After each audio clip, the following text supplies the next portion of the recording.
naman ang kampo ni Denise Cornejo at Cedric Lee na wala silang balak lumabas na bansa. Malakas daw ang kanilang laban sa reklamong panggagahasa ni Cornejo laban kay Bong Navarro. Nakatutok si Sandra Aguinaldo. Tiniyak ng abogado ni Denise Cornejo at Cedric Lee, haharapin nila ang mga reklamong isinampalaban sa kanila ng kampo ng actor-host na si Bong Navarro. Sa gitna yan ang pagpapalabas ng Lookout Bulletin Order ng Justice Department para sa posibleng pangingibang bansa ni Cornejo, Lee at ilang kasamahan. Sabi sa akin, hindi naman sila aalis and they will face these cases squarely. That booking does not prove that they are leaving, nor does it prove that they were the ones who booked it. Bakit naman daw lalabas ng bansa ang kanyang mga kliyente? Gayong kampante raw silang malakas ang kanilang laban sa rape case na isinampa naman ni Cornejo laban kay Navarro. Sabi pa ni Calleja, bukod kay Cornejo, lumapit daw sa kanya ang 2 hanggang 3 kababaihang biktima umano ni Navarro.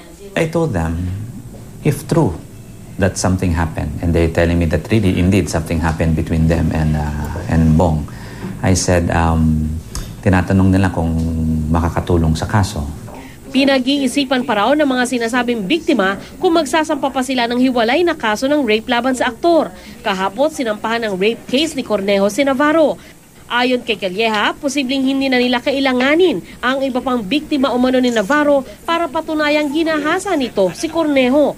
If they would like to come out, then they come out with their own cases. Because it would be their own case against Bong.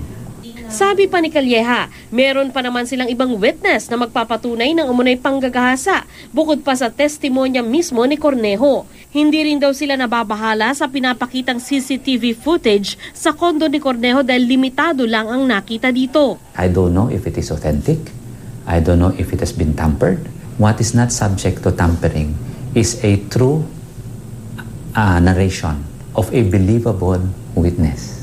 Hirit pa ni Calleja, handa sila sa kanilang depensa sa paratang na labis na pananakit kay Navarro, sabay giit na hindi ito sinaktan sa ari ng mga bumugbog sa kanya.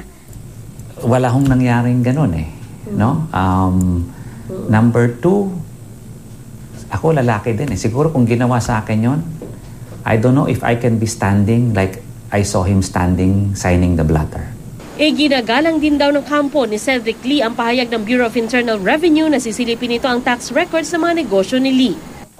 Desidido naman si Cornejo na ituloy ang kanyang laban. Sa gitna ng matinding kontrobersya, sinabi niyang nag-aalala na raw ang kanyang mga magulang.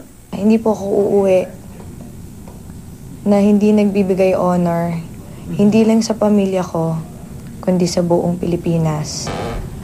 Dad, I know you're in States. Ma, sa mga kapatid ko, sa mga kamag-anak ko. If I said that I can handle it, I mean it. Just trust me. Kung ganito ko kalakas, dapat ganun din kayo. Okay, magpapa-apekto. Kung kaya ko magbago, kung kaya ko magpabago ng isang tao, paninindigan ko. Nandun yung pamilya niya, behind her. Ayaw lang naman magpa-TV. Sandra Aguinaldo, Nakatutok, 24 Oras.